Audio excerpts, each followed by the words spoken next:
40장이 있는데 크게는 두 개로 구조를 볼 수 있습니다. 첫 번째는 애굽에서의 사건이 있겠고요. 두 번째로는 시내산에 가기까지 시내산에서의 사건. 그래서 두 가지로 크게 구별해 볼 수 있습니다. 그렇다면 1장에서부터 12장까지는 노예 생활과 박해에 대한 이야기가 나와 있고요. 3장부터는 모세를 부르시고 10가지 재앙을 내리시고 출애굽하게 되어지는 이들로부터 시작해서 이제 나오게 되는 그런 사건이 12장까지 기록되어져 있습니다. 그리고 이제 시내산으로 가게 되는데 홍해에서 하나님이 구원하셨던 사건과 그때 구름기둥 불기둥으로 역사하셨던 하나님이 앞으로도 역시 계속해서 함께 하시는 모습들, 그리고 광야에서도 공급하심이 있는 것들을 경험하게 되는데 이때 그럼에도 불구하고 그들이 원망하면 모세가 하나님 앞에 기도하고, 그러면 하나님이 그의 기도를 들어주시고 공급해 주시고, 이 패턴이 계속되어졌습니다. 하나님은 듣고 계신 하나님이시기 때문에. 그리고 시내산에 당도하였을 때 드디어 이제 모세가 다시금 하나님을 만나게 됩니다. 그리고 언약법을 받게 되고 언약 예식을 하게 되고요. 본래 원하셨던 성막을 건축하게 하십니다. 그것이 이제 32장, 34장에 나와 있는 말씀과 더불어 마지막 40장까지 성막을 봉헌하는 내용들이 출애굽기에 기록되어져 있습니다. 그렇다면 오늘 본문의 1절, 2절부터 4절까지 말씀을 보니까, 5절까지 말씀을 보니까 야곱의 아들들의 이름이 기록되어져 있습니다. 야곱의 아들들의 이름이 이렇게 4명의 아내로 통해서, 4명의 아내라고 말하는 게 정확한 건지, 아무튼 4사람을 통해서 자녀를 낳았습니다. 그래서 이렇게 12 자녀들을 갖게 되었는데, 그 12 자녀들의 이름이 출애굽기 맨 처음에 나와 있습니다. 그래서 본래 히브리어로 이름들이라고 하는 책의 이름이 이름들이에요. 맨 처음에 이름들로 기록되어져 있기 때문에 히브리어로 출애굽기는요, 이름들, 영어로 말하면 뭐 네임드 이렇게 되어 있거든요. 그래서 이제 그 이름이 맨 처음에 나와 있기 때문에, 그런데 누구의 이름이 기록되어져 있냐면 야곱의 아들들의 이름이 기록되어 있습니다. 그래서 오늘 자꾸 창세기 얘기 붙어가지고 출애굽기는 아들에 대한 이야기다 이렇게 생각하시면 됩니다. 왜냐하면 아들에 대한 이야기를 계속하고 있습니다. 다 여자분들인데 아들 얘기한다고 해서 좀 기분 나빠하지 마시고 이게 자녀에 대한 이야기입니다. 그러니까 하나님이 이스라엘의 자녀들, 이스라엘의 후손들에 대한 이야기를 하는데 특별히 아들에 대한 이야기를 합니다. 왜 그 이야기를 하냐면 앞으로도 아들에 대한 이야기가 계속 되어지기 때문에. 그럼 왜 아들에 대한 이야기를 하느냐?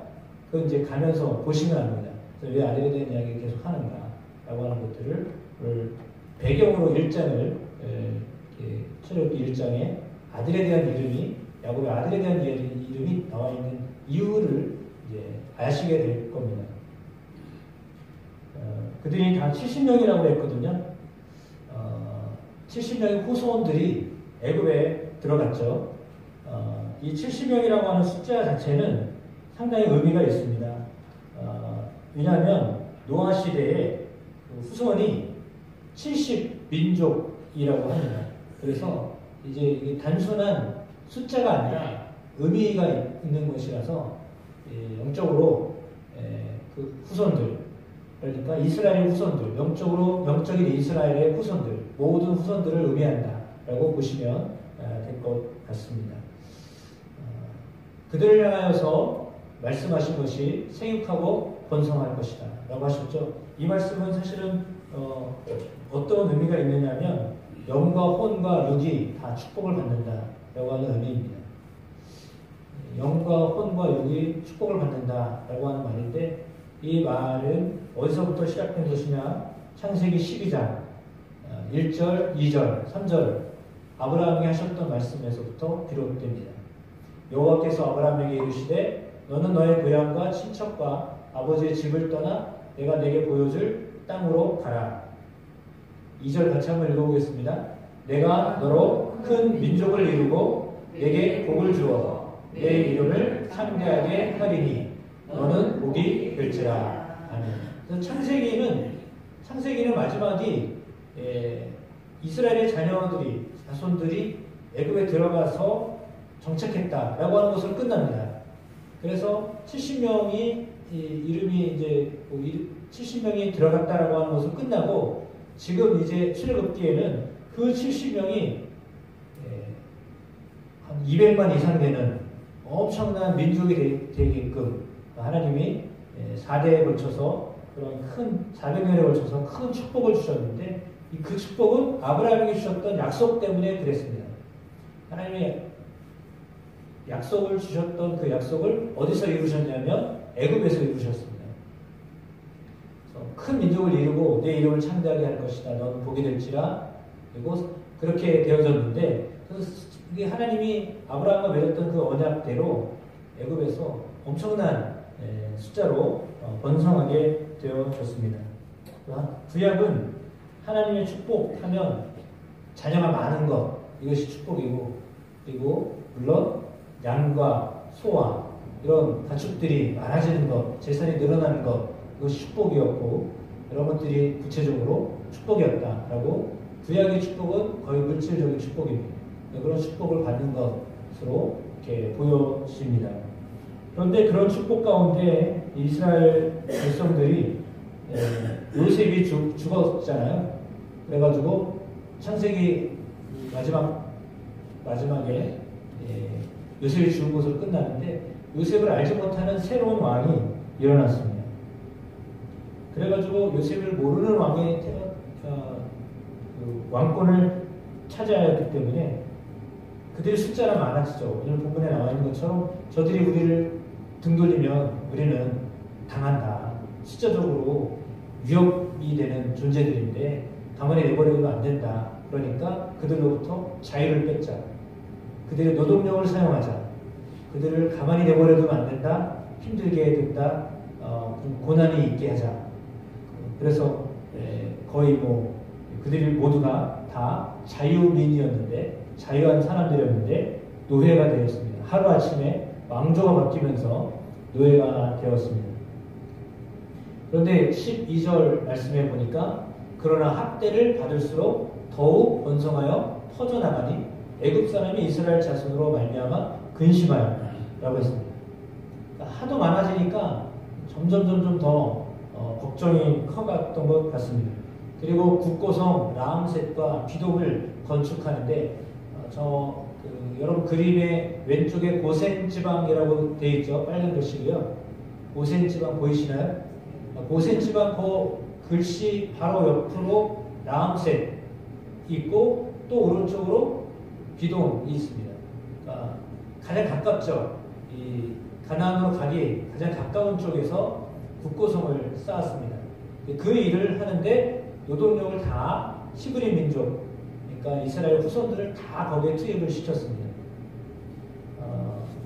핍박을 많이 받았습니다. 이렇게 채찍질을 당하기도 하고 힘들어도 그냥 버텨야만 되는 그런 상황이었습니다. 피할 수 없는 그런 상황이었습니다. 완전 노예로 전락하고 말았습니다. 그런데 놀랍게도 이 파라오도 그들이 참 희한하죠. 지금도 물론 좀 이해가 안 가는 부분인데 좀 가난하고 힘든 가정이 자녀가 더 많아요. 부유한 가정보다 가난한 가정이 자녀가 많잖아요. 그러니까 그 당시도 어렵고 힘들었는데 자녀가 많아가지고 이제 오히려 더 번성하게 되어졌습니다. 그것이 이스라엘에게 주셨던 하나님의 축복이었습니다. 학대를 받으면 받을수록 더 번성해졌습니다. 어려워지면 어려워질수록 희한하게도 그들은 더 번영해 가자라고 하는 것입니다. 그것이 하나님의 은혜였던 것으로 보여집니다. 삶은 상당히 어렵습니다. 매일 노동력이 힘들어서 정말 쓰러질 수밖에 없거든요. 쓰러져도 다시 일어나야 되고 또다시 일어나야 되고 병들어도 일해야 되고 이런 상황에 봐주는 것이 없습니다. 그런 상황을 계속해서 살아야만 했던 것이 이스라엘의 어떤 현실이었습니다. 그 현실 자체는 이렇게 힘들었고요. 그리고 심지어는 우리 성경에 나와 있는 것처럼 아들이 나면 아들은 죽여야 된다. 그런 법을 만들었습니다. 말도 안 되는 법을 만들어서 그 일을 행하도록 했습니다. 그런데 하나님을 경외했던 사람들, 이 성경에 나와 있었던 십부라와 부하라고 하는 이 두 히브리 산파는 많이 살려졌습니다. 그러니까 일부러 늦게 가기도 하고 그리고 아이를 낳아도 숨기기도 하고 그런 일들을 많이 했습니다. 그래서 하나님이 이 두 산파에게 은혜를 베푸셨습니다. 그리고 백성들은 점점 더 많아지기 시작했습니다. 아들이 생겨나면 죽이라고 했는데 오히려 역으로 점점 더 늘어나기 시작했다라고 하는 거죠. 그래서 그러나 산파들이 하나님을 두려워하여 애굽 왕의 명령을 어기고 남자 아기들을 살린지라라고 했습니다. 이제 남자 아이들을 살리려고 부단히도 노력했습니다. 그래서 사실 걸리면 어떻게 되나요? 이거는 이제 걸리는 거죠. 법에 저촉되기 때문에 아들 낳았을 때 살려주면 안 되는 거거든요. 죽여야 되는데 몰래 숨겨놓고 그런 일들을 계속해서 해갔습니다. 그랬더니 하나님이 그 산파들에게 은혜를 베푸셨습니다. 그리고 번성하고 매우 강해졌다라고 하는데요. 그건 어떻게 보면 목숨을 건 현실입니다. 바로는 죽이려고 하는데 이 산파들은 살리려고 합니다. 근데 참 희한하잖아요. 바로는 권력자입니다. 힘이 막강한 사람이거든요. 근데 히브리 남자아이가 태어나면 죽이라고 했는데 죽이지 않고요. 오히려 더 늘어나는 겁니다. 그러면 이 시브라와 오늘 부하라고 하는 두 여자가 무슨 힘이 있겠어요? 산파로 뭐 산후조리하고 이런 거 도와주는 사람인데 요즘 말로 말하면 간호원 뭐 이런 거 하시는 분인데 조리원에서 일하시고 이런 분인데 이분들이 무슨 힘이 있어요? 권력을 가지고 있는 왕의 힘이 있지. 아무런 힘이 없는 사람인데 근데도 너무 놀랍게도 이들을 통해서 히브리 민족은 점점 왕성해졌다라고 하는 겁니다. 그래서 현실은 참혹했는데 그럼에도 불구하고 그 현실 뛰어넘어서 그들의 가정은요 오히려 더 이렇게 가족이 더 좋아졌다라고 성경은 쓰고 있습니다. 사실은 가족이 더 좋아질 수가 없는 상황이잖아요. 왜 아이를 죽여야 되는 상황이니까. 그런데 놀랍게도 산파의 가정은 가족이 더 좋아졌다라고 했어요. 희한하죠. 그러니까 죽여야 되는데 안 죽이고 살려놓으니까 하나님이 그의 가정도 사는 가정이 되게 하셨어요. 이게 은혜입니다. 그들은 이런 은혜들을 경험하게 되었다라고 하는 거죠. 그래서 하나님을 경외하였기 때문에 하나님의 그들의 집안을 흥왕하게 하셨다라고 하는 말은 그들의 가족 수가 늘어났다라는 말이에요. 그래서 남들 돌보기도 힘든데 그들의 가족이 점점 더 늘어났다. 그 말을 하고 있는 겁니다. 그러니까 바로가 볼 때는 이 사람들이 제대로 일을 안 하는 것 같고 반대로 일하는 것 같고 막 이렇잖아요. 근데도 어떻게 할 수가 없는 그런 상황까지 인도하셨던 모습이다라고 볼 수 있습니다. 그래서 이렇게 가족을 있게 하신 은혜가 히브리 산파들에게 주어졌습니다. 그렇다면 출애굽기 1장에는 하나님은 어떤 하나님이시냐? 우리가 함께 나누셨던 말씀을 생각하면 하나님은 어떤 하나님이요? 하나님은 어떤 하나님이죠? 첫 번째로는 언약을 지키시는 하나님이십니다. 아브라함에게 언약하셨던 것들을 드디어 이제 수백만이 되는 숫자로 늘려놓으셔서 그의 후손들이 이렇게 번창하게 되는 것을 그들이 이제 경험하게 하시는 번성하게 하시는 하나님, 약속하신 것을 이루시는 하나님, 그 하나님이 오늘 출애굽기 1장에 나와 있는 하나님의 모습입니다. 그러니까 그들의 삶은 고난이 있고 핍박이 있고 노동 현장, 아주 힘든 현장 가운데 있고 때로는 죽임을 당해야 되는 그런 아주 비참한 현장이 현실로 있었습니다. 그러나 그럼에도 불구하고 그 현실 뛰어넘어서 하나님이 그들 안에 생명력 있게 하셨다라고 하는 것이 참으로 은혜인 것 같습니다. 그러니까 자유함 가운데 막 늘어나는 게 아니라 막 억눌렸는데 거기서 막 번영하게 하셨다라고 하는 거죠. 그러니까 하나님의 은혜는 우리가 생각할 때 이런 분위기가 되고 이런 여건이 되고 이런 상황이 되면 하나님이 우리에게 은혜를 더하실 거야가 아니라요. 오히려 반대예요. 이렇게 안 좋고 이렇게 힘들고 이런 여건이 안 좋은데 그 가운데 하나님이 역사하시는 거예요. 그래서 하나님의 역사는요. 사람들이 생각하는 어떤 조건이나 여건 속에서 일하시는 하나님이 아니라 우리가 생각할 때 이거는 정말 아니야. 하나님 이거는 아니잖아요. 예를 들어 그 당시에 이스라엘의 사람들이 어떤 마음을 가졌을까요? 우리가 하나님 여기 오고 싶지 않았는데 오게 하셨잖아요. 그리고 여기서 우리가 살게 하셨잖아요. 그럼 우리가 좀 편안하게 있다가 가게 하시면 얼마나 좋아요. 하나님 그냥 이렇게 지나가면 좋은데 왜 여기서 이런 고난을 당해야 됩니까?